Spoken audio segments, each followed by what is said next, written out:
We do start with some breaking news. Police still investigating this break-in at a gas station near the airport. It's the Phillips 66 along Briley Parkway. The burglars smashed in the front window. They tried to break in the ATM. No luck. Tried the cash register. No luck. So they just stole a bunch of cigarettes and then they ran away. No word if the crooks were caught on surveillance video. We have a call into police. As soon as they release that video, if they've got it, we'll pass it on to you. New this morning, Google is helping put an Antioch man behind bars. Police say he uploaded explicit pictures of children. News Channel 5's Matthew Torres is live for us at the CJC where he has been booked. And so Google helped out in this, it sounds like. Yeah, they did, and they helped tip off an organization which then alerted Metro Police. But the suspect is accused of uploading sexually graphic images of underage girls, even as young as toddlers. And again, it's all through the help of Google. 36-year-old Randall Grosvesner is in jail this morning, who we know is a registered sex offender.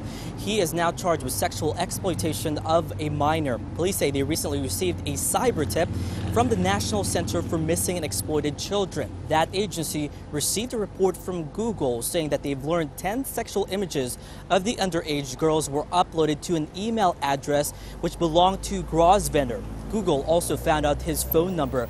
Now, to help with the investigation, police asked for Comcast to find out the subscriber of the IP address linked to the email which brought them to his Antioch home.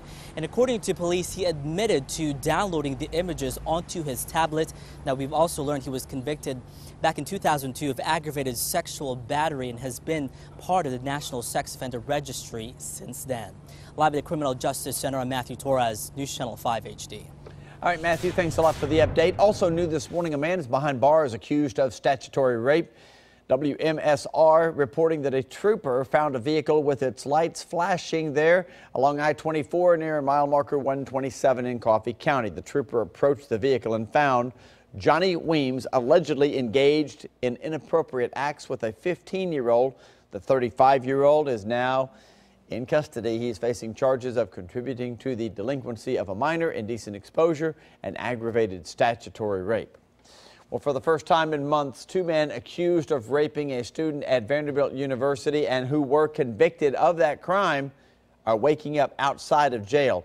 Brendan Vandenberg and Corey Beatty were both released yesterday afternoon. They immediately walked to the Birch building where the judge ordered them to wear GPS tracking bracelets.